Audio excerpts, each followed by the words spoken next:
Hello दोस्तों, मैं लेकर आई हूँ class 10 subject science lesson number 6 के कुछ इंपॉर्टेंट क्वेश्चन जो आपके एग्जाम के लिए बहुत ही इंपॉर्टेंट है। तो आप एक बार देखिए। क्वेश्चन नंबर फर्स्ट है हमारा, वृक्क की क्रियात्मक व संरचनात्मक इकाई है। वृक्क की क्रियात्मक और संरचनात्मक इकाई नेफ्रॉन है।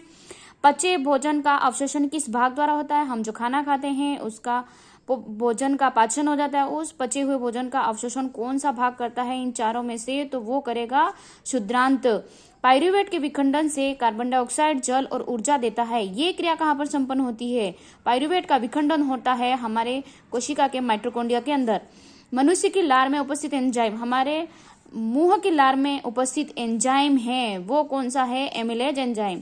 हृदय के किस प्रकोष्ठ की दीवार मोटी और मजबूत होती है? हमारे हृदय में 4 प्रकोष्ठ होते हैं, 2 आलिंद और 2 निलय।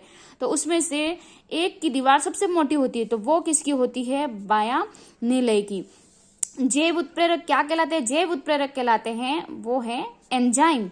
प्रकाश संश्लेषण की क्रिया संपन्न होती है। प्रकाश संश्लेषण की क्रिया सबसे पहले तो कहाँ होती है? प्लांट्स के लीफ के अंदर। और प्लांट की लीफ के अंदर एक चीज पाई जाती है जो क्लोरोप्लास्ट। क्लोरोप्लास्ट के अंदर प्रकाश संश्लेषण की क्रिया संपन्न होती है। पेप्सिन एंजाइम द्वारा पाचन किया जाता है। पेप्सिन एंजाइम प्रोटीन का पाचन करता है।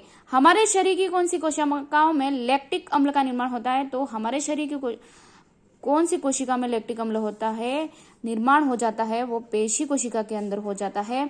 एटीपी के अंतस्थ फॉस्फेट के विखंडन से मुक्त ऊर्जा, एटीपी का जो विखंडन हो जाता है तो कितनी ऊर्जा मुक्त होती है? 30.5 किलो जूल प्रति मोल होती है।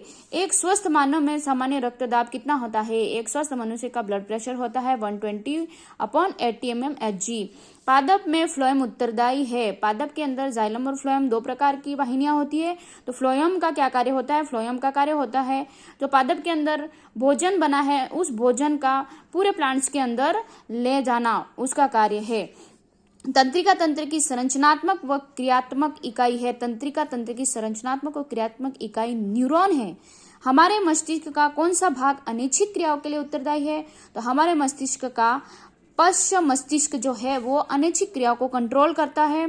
पादपों की जड़ों में कौन सी गति पाई जाती है? प्लांट्स की जड़ों में कौन सी गति पाई जाती है? तो वो गति पाई जाती है धनात्मक गुरुत्वानुवर्ती गति। तो आपको अच्छा लगा तो लाइक करो, शेयर करो और बच्चों को जो पढ़ रहे हैं क्लास 10 में उन बच्चों को आप शेयर करो ताकि उनके एग्जाम के लिए फायदेमंद हो। Bye bye.